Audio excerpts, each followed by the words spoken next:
Hey, I'm Andrew. I'm the flannel philosopher. Yesterday, I just completed the Iron Butt Challenge, particularly the Saddle Sore 1000, which is riding 1,000 miles in one day or 24 hours on your motorcycle. I did that in about 18 hours, a little over 18 hours, and I rode about 1,045 miles.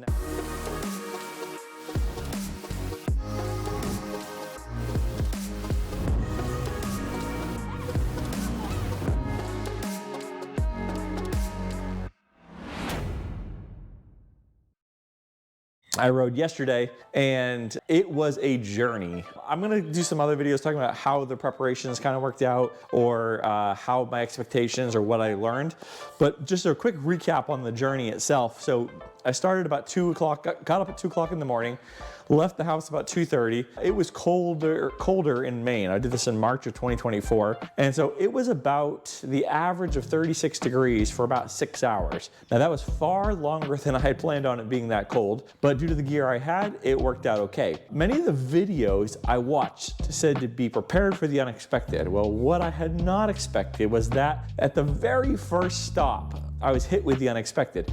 In fact, I was about a mile from my house at the gas station fueling up and my bike wouldn't start. I don't know why fully. It seemed like the battery was a little low. I had it on a trickle charger, so I'm gonna have to get that checked out. But right out of the gate, my bike wouldn't start. Now, thankfully, I keep an onboard jump pack for trips like this. So it took me a couple minutes to take off a side panel, jump the bike, everything worked great. But I'm thinking at that moment to myself, is this like a harbinger? Is this a sign that I shouldn't continue this? But I did. I jumped the bike and it worked fine. I didn't have any issues after that, so I don't fully know what the issue was. It was just an obstacle, I guess, thrown in my way.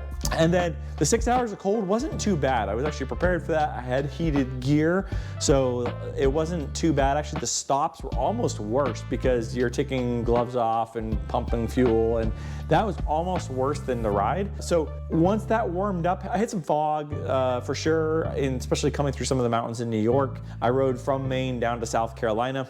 I had some beautiful weather in Virginia. Some of the landscape in like southern Pennsylvania, Virginia is just spectacular. Absolutely love it. It was just a treat to be able to ride that.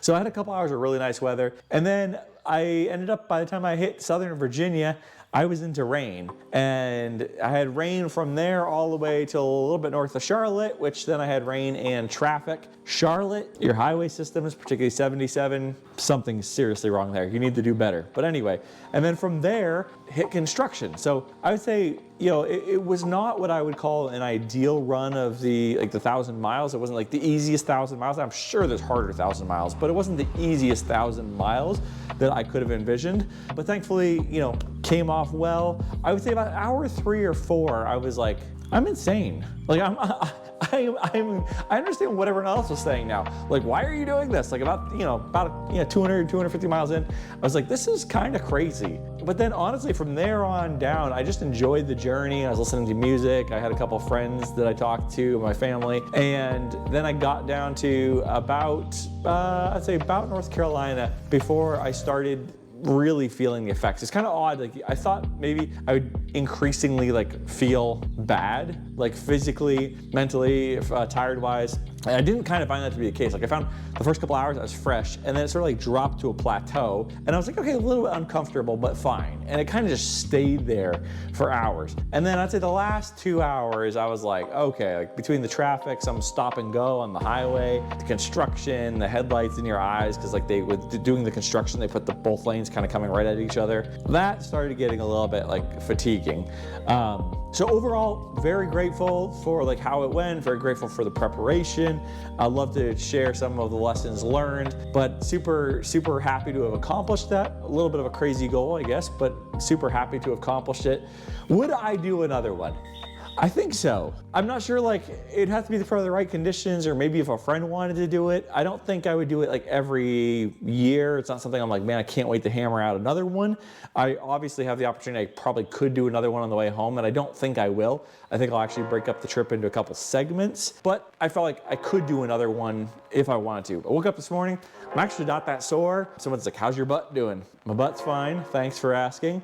Actually, the only part that was really sore this morning, my hands were a little bit sore, and I think that's just from wearing thicker gloves, like for that long riding a motorcycle, and you're trying to grip through it. Through the gloves, you're kind of having the resistance of the gloves itself. That's my only theory. A little bit of soreness there, but like otherwise, I mean, really in pretty good shape, and I'll be back on the bike tomorrow. So thanks for all those who cheered for me, and I appreciate the opportunity to share this journey with you. And I look forward to kind of taking a couple days, reflecting on some of the lessons, the things I expected, and then also some observation on how the gear sort of worked and the preparations that went into it, and do I think it had an effect or not. Till next time, catch you later.